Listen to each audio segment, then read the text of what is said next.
Madam, మహిళలు ప్రతిసారి అణచివేతకు గురైతా ఉన్నారు.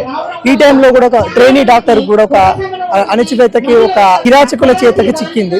ఆ సిచ్యువేషన్ లో ఆమె పడ ఆవేదన కావచ్చు, లేకుంటే చాలా వరకు అయితే కొంతమంది అయితే క్రిమినల్స్ ఏవైతుందో వాళ్ళని బయటికి రాకుండా ఈ అమ్మాయి ఫొటోస్ బయట తీసుకొస్తా ఉన్నారు. ఈ సందర్భంగా మీరు సొసైటీకి ఏం చెప్పదలుచుకున్నారు? ఇక్కడ ఆమె చనిపోయింది ఆమె డాక్టర్ కాబట్టి కాదు, ఇక్కడ ఆమె చనిపోయింది ఆమె మహిళ కాబట్టి కాదు. అనుకోకుండా నిర్మానుష్య ప్రదేశంలో ఒక మహిళ కనిపించింది కాబట్టి వాళ్ళు దాడి చేసి, అఘాయిత్యం చేసి, రేప్ చేసి చంపేసిన సంఘటన కాదు ఇది.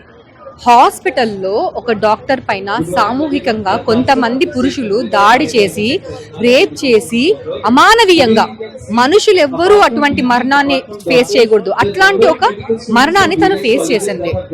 ఇక్కడ డాక్టర్ అనేది పక్కన పెట్టండి, అంటే ఇక్కడ మీరు అన్నారు కదా మహిళలు సేఫ్ గా లేరు అని, ఇక్కడ మనుషులు సేఫ్ గా లేరు అన్నట్టు. సో స్పందించాల్సింది ప్రతి మానవ సంఘాలు, స్పందించాల్సింది ప్రతి మహిళా సంఘాలు, తర్వాత వైద్య సంఘాలు. ఇప్పుడు తను ఎందుకు అంటే, ఇప్పుడు తన మరణము ఎందుకు జరిగింది అనేది తెలియకుండా చేయడం కోసం చాలా శక్తులు ప్రయత్నిస్తున్నాయి. ఫస్ట్ తను సూసైడ్ అన్నారు, వాళ్ళ ఫ్యామిలీ మెంబర్స్ వచ్చిన తర్వాత కాదు, సూసైడ్ కాదు, అది రేప్ అనేది అర్థమైపోతుంది. ఒక వ్యక్తి ఒకడు మందు మత్తులో అలా చేశాడు అని చెప్పారు, దానికి తగ్గిన ఎవిడెన్సెస్ కూడా చూపించారు. వచ్చాడు అతనే వచ్చేసి నేనే చంపేసాను, నాకు కావాలని చంపేసుకోండి అన్నాడు. అంతటితో ఏం చేద్దాం అనుకున్నారు, కానీ ఫోరెన్సిక్ రిపోర్ట్ లో ఒక్కరు చెయ్యలేరు. ఇంత అమానవీయంగా బెడ ఎముకలు విరిగి, పక్కటెముకలు విరిగి, కళ్ళలో అద్దాలు కుచ్చుకుపోయి, కళ్ళల్లోంచి నోట్లోంచి ప్రైవేట్ పార్ట్స్ నుంచి బ్లడ్ కారుతూ, అలాంటి మరణం ఒక్కరి వల్ల కాదు, అలాంటి అఘాయిత్యం ఒక్కరి వల్ల కాదు. చాలా మంది చేశారన్నారు, శరీరంలో చాలా వీర్యం లభించింది కాబట్టి చాలా మంది చేసిన పని అన్నారు.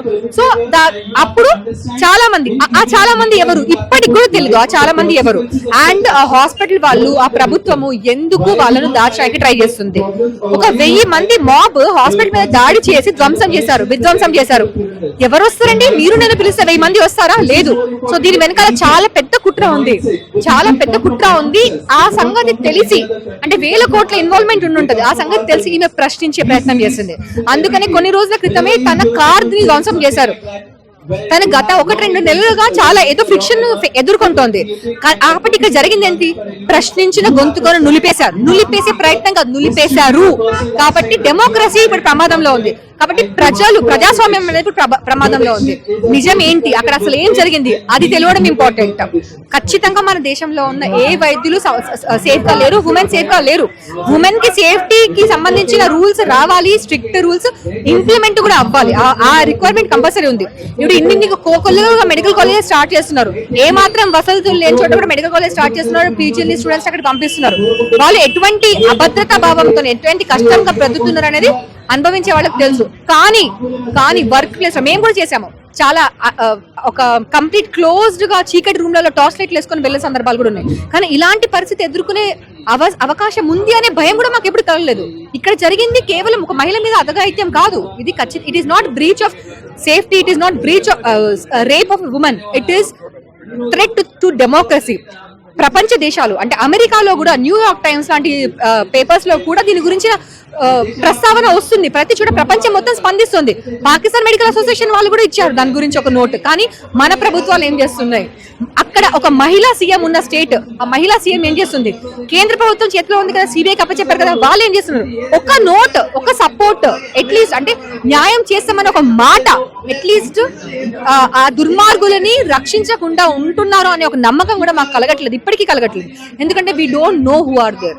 కాబట్టి దయచేసి న్యాయం జరిగే వరకు అందరూ మీడియా మిత్రులు కూడా సపోర్ట్ చేయండి. మేము ప్రభుత్వ వైద్యులము, మేము 24 hours సర్వీసెస్ బంద్ చేసి అందరినీ ప్రజల్ని ఇబ్బంది పెట్టడం మాకు ఇష్టం లేకనే కేవలం 9 to 10 మాత్రమే ప్రొటెస్ట్ చేస్తున్నాం. మాకు ప్రజల పట్ల బాధ్యత ఉంది, ఎప్పుడు మేము బాధ్యతగానే ఉంటున్నాము. కానీ ప్రజలలో మేము శత్రులం కాకూడదు. మీకందరికి మా ఆవేదన అర్థం కావాలి. కాబట్టి హాస్పిటల్స్ లో మేము వర్క్ చేస్తున్నాము, హాస్పిటల్ సర్వీసెస్ కంటిన్యూ అవుతున్నాయి. ఇవాళ ఒక్కరోజు ఐఎంఏ వాళ్ళు కంప్లీట్ ఓపీ సర్వీసెస్ బాయ్కాట్ అని అన్నారు, కానీ ప్రభుత్వ హాస్పిటల్స్ మాత్రం నడుస్తూనే ఉన్నాయి. కేవలం 9 to 10 మాత్రమే ప్రొటెస్ట్ చేస్తున్నాం. మా బాధ్యతను మీరు అర్థం చేసుకోండి, మా బాధను కూడా మీరు అర్థం చేసుకోండి. ప్రజలందరూ స్పందించండి. ఇది నిర్భయ సంఘటన కన్నా దారుణమైన సంఘటన. అందరూ కలిసి ఈ చనిపోయిన ఆత్మకి శాంతి కలిగేలాగా ప్రయత్నించండి. Thank you. ఇంకొక క్వశ్చన్ మ్యామ్, ఏంటంటే మొన్న ఉప్పల్లో ఎల్బీ నగర్ లో జరిగిన ఘటన, 4 సంవత్సరాల అమ్మాయి పైన అగత్యం. ఇంకో ఘటన ఎల్బీ నగర్ లో జరిగిన ఘటన ఏంటంటే ఒక టీచర్ ఏదైతే ఉందో ఒకటో క్లాస్ జరిగే పైన ఘటన జరిగిందనమాట. ఏంటి ఈ సొసైటీ ఏమైపోతా ఉంది? సొసైటీకి మీరు ఒక డాక్టర్గా ఏం చెప్పదలుచుకున్నారు? ఈ 4 సంవత్సరాల పాప మీద కావచ్చు, 1వ తరగతి మీద పాప కావచ్చు, నంద్యాలలో 8 years ఉన్న పాప గురించి కావచ్చు, ఏం చెప్పదలుచుకున్నారు? సో ఇప్పుడు ఈ ఇన్సిడెంట్ కి మీరు చెప్పిన దానికి డిఫరెన్స్ చాలా ఉంది. సో ఇట్లా ప్రతి చిన్న పిల్లల నుంచి, అంటే కడుపులో ఉన్న ఉన్నది ఆడబిడ్డ అని తెలిస్తే ఫీటిసైడ్ దగ్గర నుంచి కూడా ప్రతి స్టేజ్ లో కూడా అమ్మాయిలు చిన్న నెలల పిల్లల దగ్గర నుంచి 80 ఏళ్ల ముసలి వరకు కూడా ఇలాంటి సమస్యలు ఎదుర్కొంటున్నారు. సో మార్పు ఎక్కడ రావాలంటే సమాజంలో రావాలి. ఇంకా నిజంగా చెప్పాలంటే మార్పు మీడియాలో రావాలి. మీడియా మన దేశంలో ఇప్పుడు మొన్న ఒలింపిక్స్ లో ప్రపంచంలో మన తెలంగాణ జనాభా కన్నా తక్కువ ఉన్న దేశాలు కూడా చాలా సీట్స్ తీసుకున్నారు. కానీ మన దేశంలో ఇంత జనాభా ఉండి, ఇంతమంది ఉండి ఎందుకు ఇది తక్కువ మెడల్స్ వచ్చాయి? ఎందుకంటే మన ఫోకస్ ప్రాపర్ గా లేదు. మీడియా ఎప్పుడు కూడా ఓన్లీ అంటే ఏదైతే ఎక్కువ రీచ్ ఉంటుందనే చూస్తున్నారు, కానీ ఏది న్యాయం అనేది కూడా చూడాలి. అందుకే ఇప్పుడు social media has become very powerful. ఎందుకంటే ఇష్యూ బేస్డ్ గా ఉండాలి అంతే. ఇప్పుడు టీవీలలో, మూవీస్లలో మన మహిళని కేవలం ఒక సెక్స్ డాల్ లాగా, ఒక ఆట వస్తువు లాగా అలా చూపిస్తూ ఉంటే అలాంటి ఆలోచన పెరుగుతోంది. తర్వాత హ్యూమన్ రిలేషన్స్ అనేవి చెడిపోతున్నాయి. ఎప్పుడైనా మోరల్స్ అనేవి స్కూల్ స్టేజ్ నుంచి నేర్పించాలి. పేరెంట్స్ మానిటరింగ్ మంచిగా ఉండాలి. నీ కూతురికి బ్యాడ్ టచ్, గుడ్ టచ్ అని చెప్తున్నామంటే దానికన్నా ముందు అది నువ్వు కొడుక్కి చెప్పు. కూతుర్ని రక్షించే ముందు కొడుకుకి బాధ్యత నేర్పించు. సో ఇప్పుడున్న బాధ్యత అబ్బాయిల్ని కన్నా పేరెంట్స్ మీద ఎక్కువ ఉంది. అమ్మాయిలు ధైర్యంగా ఉండాలి, భయపడొద్దు, బయటికి రావాలి, చదువుకోవాలి, ఉద్యోగాలు చేయాలని చెప్పారు. ఎస్, అమ్మాయిలు ధైర్యంగా ఉన్నారు, బాధ్యతగా ఉన్నారు, బయటికి వెళ్తున్నారు, ఉద్యోగాలు చేస్తున్నారు, అన్ని చేస్తున్నారు. కానీ మగవాళ్ళకి ఆడవాళ్ళని రెస్పెక్ట్ చేయడం నేర్పించండి. మీరు ఏదైతే ఆడవాళ్ళకు లిమిటేషన్స్ చెప్తారో, రెస్ట్రిక్షన్ చెప్తారో, ఇంట్లో ఉన్న కొడుకులకు అది నేర్పించండి. అబ్బాయిలకు అది నేర్పిస్తే అప్పుడు అమ్మాయిలు సేఫ్ గా ఉంటారు, అమ్మాయిలు ధైర్యంగా ఉన్నారు. ఇప్పుడు మారాల్సింది కేవలం అబ్బాయిలు. అమ్మాయిలను గౌరవించడం నేర్చుకోవాల్సింది అబ్బాయిలు. ఒంటరి మహిళని అవకాశంగా కాకుండా బాధ్యతగా భావించే మనస్తత్వం ఎప్పుడైతే అబ్బాయిలో కలుగుతుందో, అలాంటి సమాజం ఎప్పుడైతే వస్తుందో అప్పుడు మాత్రమే మనం సేఫ్.